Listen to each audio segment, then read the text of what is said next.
കോൺഗ്രസിൻ്റെ സമ്മേളനം ബലഗാവിയിൽ നടക്കുകയാണ്. അത് യഥാർത്ഥത്തിൽ ഒരു പ്രച്ഛന്നവേഷ മത്സരമാണ്.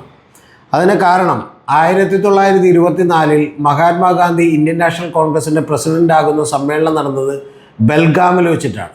അപ്പോൾ അതിൻ്റെ ഇപ്പോഴത്തെ പേരാണ് ബെൽഗാവി. അപ്പോൾ അവിടെ വെച്ച് തന്നെ ഏതാണ്ട് അതേ മാതൃകയിൽ നേതാക്കളൊക്കെ ചമ്രം പഠിച്ചിരുന്ന് നമ്മുടെ സാധാരണ മറ്റേ ബെഡൊക്കെ താഴെ വിരിച്ച് പിന്നെ ഉരുളൻ തലയിണകളൊക്കെ വെച്ചുകൊണ്ട് നടന്ന പരിപാടിയാണ് ഇവരുടെ ചിന്തൻ ശിബിരം എന്ന് പറയുന്നത്. അപ്പോൾ അത്തരത്തിലൊരു സമ്മേളനം നടക്കുന്നു. നമ്മുടെ മലയാള മാധ്യമങ്ങളൊക്കെ പ്രത്യേകിച്ചും വലിയ തോതിൽ കോൺഗ്രസ് ഉയർത്തെഴുന്നേൽക്കുന്നു എന്ന് പറയുന്ന വലിയ പ്രചരണമൊക്കെ കൊടുക്കുന്നു. തീർച്ചയായിട്ടും നമ്മുടെ നാഷണൽ മാധ്യമങ്ങളൊക്കെ പഴയ പോലെയല്ല. 2024 ലോക്സഭാ തെരഞ്ഞെടുപ്പിന് ശേഷം അവർ മോദിയിൽ നിന്നും ക്യാമറയുടെ ഫോക്കസ് മാറ്റിക്കൊണ്ട് നമ്മുടെ രാഹുൽ ഗാന്ധിയിലെ മേലേക്ക് വെച്ചിട്ടുണ്ട്. അപ്പോൾ അത്തരത്തിലുള്ളൊരു അഡ്വാൻറ്റേജ് കോൺഗ്രസ്സിന് കിട്ടുന്നുണ്ട്. ഇതിൻ്റെ വാസ്തവം എന്താണ് എന്നുള്ളതാണ് നമ്മൾ പരിശോധിക്കുന്നത്. അതായത് ഇത്തരത്തിലൊരു ചിന്തൻ ശിബിർ നടത്തിയത് കൊണ്ട് ഉടനെ തന്നെ കോൺഗ്രസ് അങ്ങോട്ട് ഉണർന്നെണീക്കുമോ എന്നുള്ളതാണ് നമുക്ക് നോക്കാനുള്ളത്. ഇതിനു മുമ്പും കോൺഗ്രസ് പല ചിന്തൻ ശിബിരമൊക്കെ നടത്തിയിട്ടുണ്ട്. ഉദയ്പൂറൊക്കെ മുതൽ, അല്ലെങ്കിൽ ഞാൻ പത്രം വായിച്ചു തുടങ്ങുന്ന സമയം മുതൽ, ടെലിവിഷൻ കണ്ടു തുടങ്ങുന്ന സമയം മുതലൊക്കെ തന്നെ ഇത്തരത്തിൽ മറ്റേ താഴെ ബെഡ് വിരിക്കുകയും ഇവർ അലസമായി കിടക്കുകയും മറ്റേ ഉരുളൻ തലയിണകൾ വെക്കുകയൊക്കെ ചെയ്യുന്ന മീറ്റിങ്ങുകൾ പലതും കണ്ടിട്ടുണ്ട്.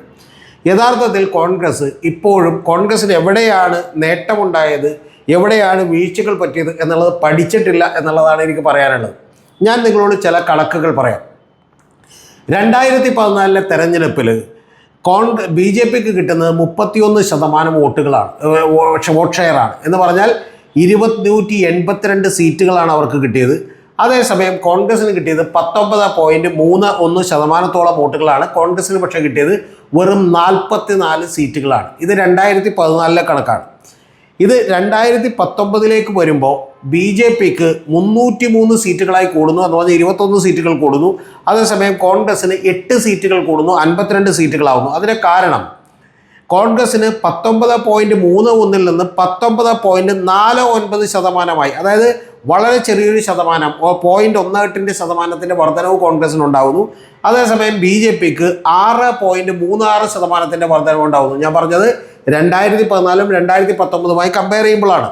അപ്പോൾ അങ്ങനെ വർധനവ് ഉണ്ടാകുമ്പോൾ BJPയുടെ വോട്ട് ഷെയർ എന്ന് പറയുന്നത് 37.36% കൂടുന്നു. അപ്പോൾ അങ്ങനെ കൂടിയപ്പോൾ BJPക്ക് കിട്ടിയ വോട്ട് എത്രയാണെന്ന് അറിയാമോ? 22,90,76,000 വരുന്ന വോട്ടുകളാണ് BJPക്ക് കിട്ടിയത് 2019. അതേസമയം കോൺഗ്രസിന് കിട്ടിയത് 11,94,95,000 വരുന്ന വോട്ടുകളാണ്.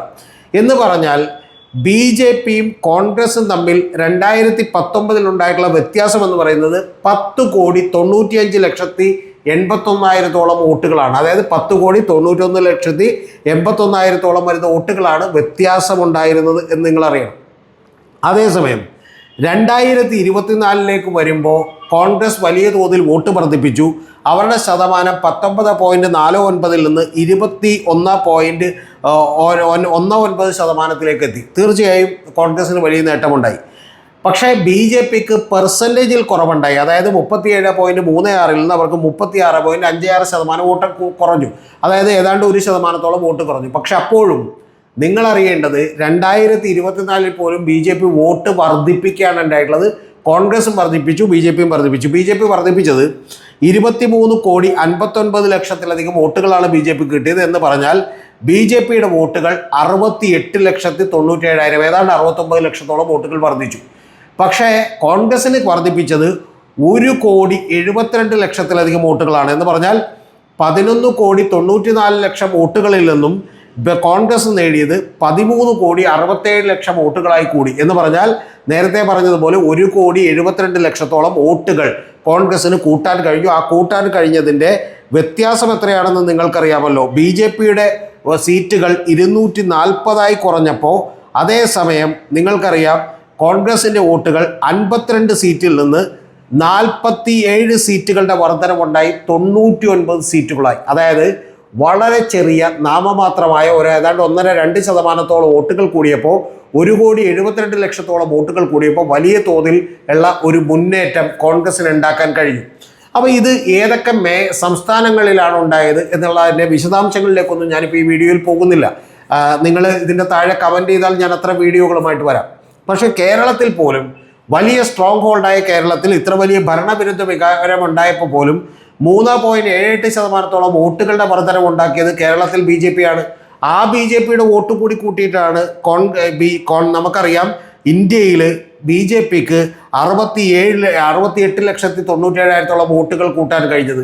അതേസമയം കോൺഗ്രസിനും അതുപോലെ തന്നെ CPM-നും ഒക്കെ LDF-നും UDF-നും ഒക്കെ ഇവിടെ വോട്ടിൻ്റെ പെർസെൻറ്റേജിൽ വലിയ കുറവുകൾ വരികയാണ് ചെയ്തിട്ടുള്ളത്. അപ്പോൾ യഥാർത്ഥത്തിൽ കോൺഗ്രസ് ഈ ഗിമ്മിക്കുകളൊക്കെ കാണിച്ച് മഹാത്മാഗാന്ധി അന്ന് ചെയ്തൊരു പ്രവൃത്തി, അതായത് 100 കൊല്ലങ്ങൾക്ക് മുമ്പ് ചെയ്ത പ്രവൃത്തിക്ക് 1924 ചെയ്ത ഒരു സമ്മേളനത്തിൻ്റെ ഏതാണ്ട് അതുപോലെ തന്നെ അനുകരിക്കുന്ന ലെവലിൽ സമ്മേളനം നടത്തിയതുകൊണ്ടൊന്നും കാര്യമില്ല. യഥാർത്ഥത്തിൽ കോൺഗ്രസ് ചെയ്യേണ്ടത് നിങ്ങളുടെ സംഘടനാ സംവിധാനങ്ങളെ പുനഃസംഘടിപ്പിക്കുകയും അത് അതീവ കൃത്യമായി വർക്ക് ചെയ്യുന്നു എന്ന് ഉറപ്പ് വരുത്തുകയും വേണം.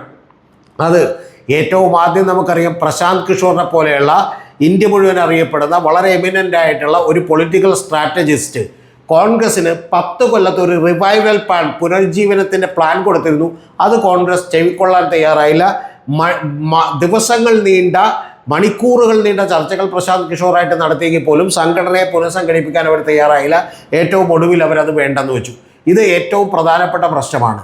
പല സ്റ്റേറ്റുകളിലും കോൺഗ്രസ് തകർന്നുകൊണ്ടിരിക്കുന്നതിൻ്റെ കാര്യം അവിടെയുള്ള ലോക്കലി ഒരു സംസ്ഥാന തലത്തിലുള്ള ലീഡേഴ്സിനെ വളരെ കൃത്യമായി നർച്ചർ ചെയ്ത് കൊണ്ടുവരാൻ കോൺഗ്രസ്സിന് കഴിയാത്തത് കൊണ്ടാണ്. അത് എല്ലായിടത്തും സംഭവിച്ചുകൊണ്ടിരിക്കുകയാണ്. കേരളത്തിലടക്കം അത് സംഭവിച്ചുകൊണ്ടിരിക്കുകയാണ്. അപ്പോൾ അത്തരത്തിൽ ഞാനിപ്പോൾ ഓരോ സ്റ്റേറ്റുകളിലേക്ക് പോകുന്നില്ല. എങ്ങനെയാണ് ക്യാപ്റ്റൻ അമരീന്ദർ സിംഗിനെ പഞ്ചാബിൽ നിന്ന് എടുത്തെറിഞ്ഞ് സിദ്ധുവിന് കൊടുത്തത്, എങ്ങനെയാണ് കോൺഗ്രസ് ഇല്ലാതായത് എന്ന് നമുക്കറിയാം. അതുപോലെ കർണാടകത്തിലും മറ്റ് പല സംസ്ഥാനങ്ങളിൽ കോൺഗ്രസ് ജയിച്ചത് എങ്ങനെയാണെന്ന് കൂടി നമ്മൾ പരിശോധിക്കണം. കാരണം മറ്റു പല NGOസിനെയും സംഘടനകളെയും ഒന്നും ഉൾക്കൊള്ളാൻ കോൺഗ്രസ് ഇപ്പോഴും തയ്യാറായിട്ടില്ല. ഇപ്പോൾ ഉദാഹരണത്തിന് കർണാടകയിൽ ഇലക്ഷന് മുമ്പ് തന്നെ ബൊമ്മയുടെ അഴിമതികളെക്കുറിച്ചും BJP ഗവൺമെൻറ് അഴിമതികളെക്കുറിച്ചുമൊക്കെ അവിടെ പ്രകാശ് രാജൊക്കെ നേതൃത്വം കൊടുക്കുന്ന ചില സംഘടനകൾ വളരെ കൃത്യമായി വീടുകളിലെത്തി ആളുകൾ എഡ്യൂക്കേറ്റ് ചെയ്യുകയും കൃത്യമായി വോട്ട് ചെയ്യണമെന്ന് നിർബന്ധിക്കുകയും ഈ ഗവൺമെൻറ്റിനെതിരെ തന്നെ വോട്ട് ചെയ്യണമെന്ന് നിർബന്ധിക്കുകയൊക്കെ ചെയ്തിരുന്നു. പക്ഷെ അത്തരം സംഘടനകളൊന്നും ഏകോപിപ്പിക്കാൻ കോൺഗ്രസിന് ഒരു കാലത്തും കഴിഞ്ഞിട്ടില്ല. 2024 കോൺഗ്രസിനുണ്ടായ നേട്ടം എന്താണ്? നേട്ടങ്ങളിൽ ഏറ്റവും പ്രധാനപ്പെട്ട ധ്രുവ് റാത്തിയും ആകാശ് ബാനർജിയെ പോലെയുള്ള നിരവധി ലോക്കലായിട്ടുള്ള യൂട്യൂബേഴ്സ് അടക്കമുള്ള ആളുകൾ BJP ഗവൺമെൻറ്റിനെതിരെ ആഞ്ഞടിച്ചു. അതിൽ ഏറ്റവും പ്രധാനപ്പെട്ട ധ്രുവ് റാത്തിയൊക്കെ സ്വന്തം സന്ദേശം 100 കോടി പേരിലേക്കെങ്കിലും എത്തണമെന്ന് വിചാരിച്ച് ഗംഭീരമായി പണിയെടുക്കുകയും വാട്സാപ്പ് ചാനലുകൾ തന്നെ ആരംഭിക്കുകയും ഒക്കെ ചെയ്തത് നമുക്ക് ഓർമ്മയുണ്ടാവും. അപ്പോൾ അങ്ങനെ ആരംഭിച്ചുകൊണ്ട് ഓരോരുത്തരെയും വോട്ട് ചെയ്യിപ്പിക്കാൻ അവർ ശ്രമിച്ചു എന്നുള്ളതാണ്. അപ്പോൾ അങ്ങനെയുള്ള നിരവധി കാര്യങ്ങൾ ഈ ഇതിനകത്തുണ്ടായിരുന്നു. അതിൻ്റെ എല്ലാം അഡ്വാൻറ്റേജ് കൊണ്ടാണ് കോൺഗ്രസ്സിന് ഏതാണ്ട് 1,72,00,000 വോട്ടുകളുടെ വർധനവ് 2024 ഉണ്ടാക്കാൻ കഴിഞ്ഞത്. പക്ഷെ അതിനുശേഷം കോൺഗ്രസ് എന്താണ് ചെയ്യുന്നത്? അത്തരത്തിലൊരു മീഡിയകളെ ഒന്ന് ഏകോപിപ്പിക്കാനോ അവരെ ഇത്തരത്തിലുള്ള സംഘടനകൾ ഉൾക്കൊള്ളിക്കാനോ ഒന്നും കോൺഗ്രസ് തയ്യാറായിട്ടില്ല. രണ്ടാമത് കോൺഗ്രസ് ചെയ്ത ഏറ്റവും നല്ല കാര്യം ജോഡോ യാത്രകളടക്കമുള്ള നിരവധി യാത്രകൾ നടത്തി ഒരു BJPക്കെതിരായിട്ടുള്ള ഒരു പോരാട്ടത്തിൻ്റെ മുഖം തങ്ങളാണ് എന്ന് വരുത്താൻ കഴിഞ്ഞിരുന്നു. പക്ഷെ അതും കൺസിസ്റ്റൻ്റായി കണ്ടിന്യൂസ് ആയി പിന്നീട് കൊണ്ടുപോകാൻ കോൺഗ്രസ്സിന് കഴിഞ്ഞില്ല. 2024 ലോക്സഭാ തെരഞ്ഞെടുപ്പിന് ശേഷം വലിയ തോതിൽ കിട്ടിയിട്ടുള്ള മാധ്യമ കവറേജുകൾ പോലും ഉപയോഗപ്പെടുത്താൻ കഴിഞ്ഞില്ല. അതുകൊണ്ടാണ് ഹരിയാനയിൽ 46 സീറ്റുകളിൽ വലിയ മുന്നേറ്റം കാഴ്ചവെച്ചിട്ടുള്ള കോൺഗ്രസ് യഥാർത്ഥത്തിൽ വലിയ തോതിൽ ഭരണവിരുദ്ധ വികാരമുണ്ടായിട്ടും ലോക്സഭയിൽ 46 സീറ്റുകളിൽ മുന്നേറ്റം കാഴ്ചവെച്ച കോൺഗ്രസ് 90 സീറ്റുകളേ ഉള്ളൂ. അതിൽ 46 സീറ്റിൽ മുന്നേറ്റം കാഴ്ചവെച്ച കോൺഗ്രസിന് അത് നിലനിർത്താൻ കഴിയാതെ പോയതും 65 സീറ്റുകളിലധികം നേടി BJPയോട് വീണ്ടും അധികാരത്തിൽ വന്നത്. നമുക്കറിയാം 48 ലോക്സഭാ സീറ്റുകൾ മാത്രമുള്ള മഹാരാഷ്ട്രയിൽ അവിടെ 31 സീറ്റുകൾ ഇന്ത്യ മുന്നണി എന്ന് പറയുന്ന മുന്നണിക്കാണ് കിട്ടിയതെങ്കിൽ പിന്നീട് നമ്മൾ അറിയേണ്ടത് ഏതാണ്ട് 6 മാസത്തിനകം അവിടെ വീണ്ടും സ്റ്റേറ്റ് തെരഞ്ഞെടുപ്പ് നടക്കുമ്പോൾ, സ്റ്റേറ്റ് അസംബ്ലിയിലേക്ക് തെരഞ്ഞെടുപ്പ് നടക്കുമ്പോൾ 5-4 ഭൂരിപക്ഷത്തോടുകൂടി മഹായുതി സഖ്യം BJP നയിക്കുന്ന അധികാരത്തിൽ വരുന്നത് നമ്മൾ കണ്ടു. അപ്പോൾ കോൺഗ്രസിൻ്റെ ഒരു പ്രാധാന്യം നഷ്ടപ്പെട്ടു എന്നുള്ളതാണ് യാഥാർത്ഥ്യം. ഇത്തരത്തിലുള്ള ഒരു മൊമെൻറ്റം നിലനിർത്താൻ കഴിഞ്ഞില്ല. അതുകൊണ്ട് തന്നെ മമതാ ബാനർജി അടക്കമുള്ള ലല്ലു പ്രസാദ് യാദവ് അടക്കമുള്ള നിരവധി ആളുകൾ രാഹുൽ ഗാന്ധിയുടെ നേതൃത്വത്തിനെതിരെ തന്നെ രംഗത്ത് വരുന്നത് നമ്മൾ കണ്ടു. അപ്പോൾ യഥാർത്ഥത്തിൽ ലോക്സഭാ തെരഞ്ഞെടുപ്പിന് ശേഷം 2024 രാഹുൽ ഗാന്ധിയിലേക്ക് ഫോക്കസ് ചെയ്യുകയും രാഹുൽ ഗാന്ധി ഒരു വലിയ നേതാവായി എമർജ് ചെയ്ത് വരികയും ചെയ്തതാണ് നമ്മൾ കാണുന്നതെങ്കിൽ അത് നിലനിർത്താൻ കോൺഗ്രസ്സിന് കഴിഞ്ഞില്ല. ആ കോൺഗ്രസ്സിന് കഴിയാതിരുന്നതിൻ്റെ കാര്യം ഒന്ന് ഞാൻ വീണ്ടും പറയുന്നു, ഒന്ന് സംഘടന ശക്തിപ്പെടുത്തുക, രണ്ടാമത്തേത് ഇതുപോലെയുള്ള നിരവധി ഓർഗനൈസേഷനുകളെ ഏകോപിപ്പിക്കാൻ കഴിയുക, മൂന്നാമത്തേത് നേരെ തിരിച്ചു പറഞ്ഞതുപോലെ യൂട്യൂബേഴ്സ് അടക്കമുള്ള സാമൂഹ്യ മാധ്യമങ്ങളെല്ലാം കൃത്യമായി ഉപയോഗപ്പെടുത്താൻ കഴിയുക. ഇതിനിപ്പോൾ കോൺഗ്രസ് നടപ്പിലാക്കാൻ പോകുന്ന ചില പദ്ധതികളുണ്ട്, അത് കേൾക്കണം. പബ്ലിക് ഇൻസൈറ്റ് ഡിപ്പാർട്ട്മെൻറ്റ് തുടങ്ങുന്നതാണ്. എന്ന് പറഞ്ഞാൽ പൊതുജനങ്ങളുടെ വികാരം മനസ്സിലാക്കാനായിട്ട് ഒരു ഡിപ്പാർട്ട്മെൻറ്റ് പ്രത്യേകം തുടങ്ങുന്നതാണ്. എന്ന് പറഞ്ഞാൽ ഇവരുടെ നേതാക്കന്മാർക്കൊന്നും പൊതുജനങ്ങളായിട്ടൊരു ബന്ധമില്ലെന്ന് നമ്മൾ വിചാരിക്കും. പിന്നെ അടുത്തത് വളരെ ഇൻ്റഗ്രേറ്റഡ് ആയിട്ടുള്ള കമ്മ്യൂണിക്കേഷൻ സിസ്റ്റം ആരംഭിക്കാൻ പോകുന്നു. പിന്നെ നേതാക്കന്മാർക്ക് വേണ്ടിയുള്ള പരിശീലന പരിപാടി ആരംഭിക്കാൻ പോകുന്നു. ഇതൊക്കെ നല്ല വാചകപടികളാണ്, കേൾക്കുമ്പോൾ രസമുണ്ട്. പക്ഷേ ഇതൊന്നും പ്രാവർത്തികമാകാറില്ല കോൺഗ്രസിൽ, അല്ലെങ്കിൽ പ്രാവർത്തികമാക്കാൻ കോൺഗ്രസിൻ്റെ നേതാക്കന്മാർ മുൻകൈ എടുക്കാറില്ല. ഇത് ഒരു ട്രെഡ്മില്ലിൽ ഓടുന്നത് പോലെ, നിർത്താനാകാത്തൊരു ട്രെഡ്മില്ലിൽ ഓടുന്നത് പോലെ കൃത്യമായ രാഷ്ട്രീയത്തിൽ ഓടേണ്ട ഒരു കാര്യമാണ്. എങ്കിൽ മാത്രമേ സംഘടനാ സംവിധാനം കെട്ടിപ്പടുക്കാൻ കഴിയുള്ളൂ. ഇനി മറ്റൊരു പ്രധാനപ്പെട്ട പ്രശ്നം, കോൺഗ്രസ് ഈ ഇന്ത്യയിൽ ഉയർന്നു വരുന്ന ഒരു തരത്തിലുള്ള പൊതുവായിട്ടുള്ള സമരങ്ങളെയും ഏറ്റെടുക്കാനോ അവരുടെ മുൻപന്തിയിൽ നിൽക്കാനോ ഒന്നും തയ്യാറാകാറില്ല. ഇനി അഥവാ കോൺഗ്രസ് ചെന്നാൽ തന്നെ അവർ സമ്മതിക്കാറില്ല. ഇപ്പം നമുക്കറിയാം, കായിക താരങ്ങൾ നടത്തിയിട്ടുള്ള സമരം, അത് നമുക്കറിയാം. കൂടാതെ ഏറ്റവും പ്രധാനപ്പെട്ട ഒരു സമരമായിരുന്നു നിങ്ങളറിയേണ്ടത് കർഷക സമരം. ആ കർഷക സമരം നടത്തിയപ്പോൾ മാസങ്ങളോളം കർഷകർ ഡൽഹിയിൽ വന്ന് സമരം ചെയ്തപ്പോൾ തണുപ്പ് കൊണ്ട് നിരവധി കർഷകർ അവിടെ തെരുവിൽ വീണ് മരിച്ചപ്പോൾ കോൺഗ്രസ് എന്ത് ചെയ്യായിരുന്നു? കോൺഗ്രസ് അതിനോട് ഐക്യദാർഢ്യം പ്രകടിപ്പിച്ചു. പക്ഷേ കോൺഗ്രസിന് ആ സമരത്തെ വലിയ തോതിലുള്ള ഇന്ത്യയിലെ ഒന്നടക്കമുള്ള ഒരു പ്രക്ഷോഭമാക്കി മാറ്റാൻ കഴിയുമായിരുന്നു. കേരളം മുതൽ കാശ്മീർ വരെയുള്ള സ്ഥലങ്ങളിൽ കോൺഗ്രസിന് സാന്നിധ്യമുണ്ട്. ആ സാന്നിധ്യമുള്ള സ്ഥലങ്ങളിൽ കോൺഗ്രസ് പ്രവർത്തകരെ ഉദ്ദീപിപ്പിച്ചുകൊണ്ട് വലിയ തോതിലുള്ള ഐക്യദാർഢ്യ സമ്മേളനങ്ങളോ റാലികളോ പ്രൊട്ടസ്റ്റുകളോ പ്രതിഷേധങ്ങളോ ഒക്കെ നടത്താൻ കഴിയുമായിരുന്നു. പക്ഷേ അത്തരത്തിലുള്ള ഒരു സമരവും കോൺഗ്രസ് ഇതേവരെ ഏറ്റെടുത്തിട്ടില്ല. യഥാർത്ഥത്തിൽ കോൺഗ്രസ് അങ്ങനെ ഒരു ജാഥ നടത്തിയത് കൊണ്ടാണ് കോൺഗ്രസിന് വലിയ മേൽക്കൈ ഉണ്ടായിട്ട്. പക്ഷെ അതിനുശേഷം പോലും കോൺഗ്രസിൻ്റെ നേതാക്കന്മാരാരും ഒരു സമരവും ഏറ്റെടുത്തിട്ടില്ല. ഏറ്റവും ഒടുവിൽ കേരളത്തിൽ പോലും മുനമ്പത്ത് സമരം ചെയ്യുമ്പോൾ ആ സമരത്തെ ചെന്ന് ഐക്യദാർഢ്യം പ്രഖ്യാപിക്കാനോ ഏറ്റെടുക്കാനോ പോലും കോൺഗ്രസ് തയ്യാറായില്ല. പകരം അവിടെ BJP സ്കോർ ചെയ്യുന്ന കാഴ്ചയാണ് നമ്മൾ കണ്ടിട്ടുള്ളത്.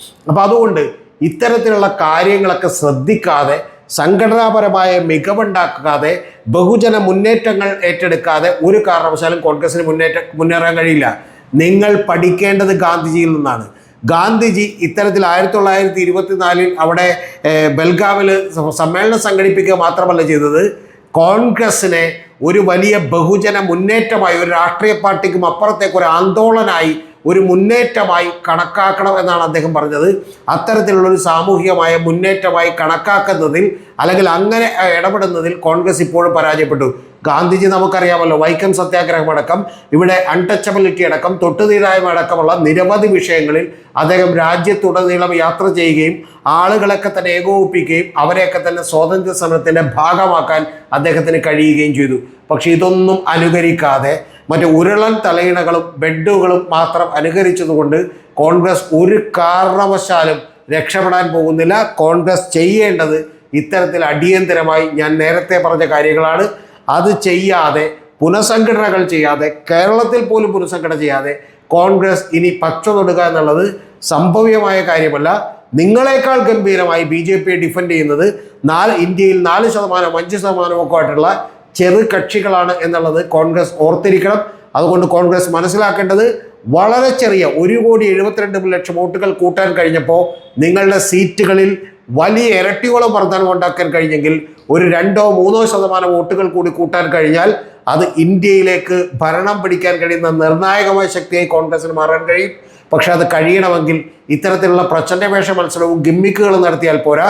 നേരത്തെ പറഞ്ഞ ജയ് ബാപ്പു, ജയ് ഭീം, ജയ് സാവധാൻ എന്ന് പറയുന്ന മുദ്രാവാക്യം അവരവിടെ വച്ചിട്ടുണ്ട്. എന്ന് പറഞ്ഞാൽ ബാപ്പു എന്ന് പറഞ്ഞാൽ മഹാത്മാഗാന്ധിയുടെ പ്രാധാന്യവും, ജയ് ഭീം എന്ന് പറഞ്ഞാൽ ഭീംറാവു അംബേദ്കറെ കുറിച്ചും അദ്ദേഹത്തിൻ്റെ ആശയങ്ങൾ മുന്നോട്ട് വെക്കുന്നതും, കൂടാതെ ജയ് സാവധാനം എന്ന് പറഞ്ഞാൽ ഭരണഘടനയും ഒക്കെയാണ്. ഇതെല്ലാം പ്രസക്തമായിട്ടുള്ള കാര്യങ്ങളാണ്.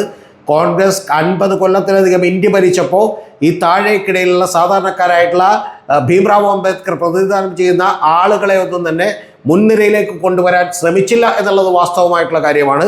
അതിനെ തിരുത്താൻ നിങ്ങൾക്ക് കഴിയണം, അതിൽ ക്ഷമ പറയാൻ കഴിയണം. 1957 നെഹ്റു EMS ഗവൺമെൻറ്റിനെ പിരിച്ചുവിട്ടത് തെറ്റായിപ്പോയി എന്ന് പറയണം.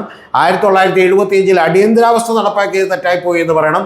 ഇങ്ങനെ ഞങ്ങൾ അധികാരം കേന്ദ്രീകരിച്ചതെല്ലാം തെറ്റായിപ്പോയി എന്ന് പറഞ്ഞുകൊണ്ട് കൃത്യമായി കോൺഗ്രസ് അതിൻ്റെ നിലപാട് തറയിൽ മാറ്റം വരുത്തിക്കൊണ്ട് അധകൃത പിന്നോക്ക OBC വിഭാഗക്കാരെ കൂടെ ചേർത്തുകൊണ്ട്, കർഷകരെയും സാധാരണക്കാരെയും കൂടെ ചേർത്തുകൊണ്ടുള്ള വലിയ മുന്നേറ്റമായി മാറണമെങ്കിൽ വെറും സമ്മേളനങ്ങൾ മാത്രം പോരാ എന്നാണ് ഓർമ്മപ്പെടുത്താനുള്ളത്.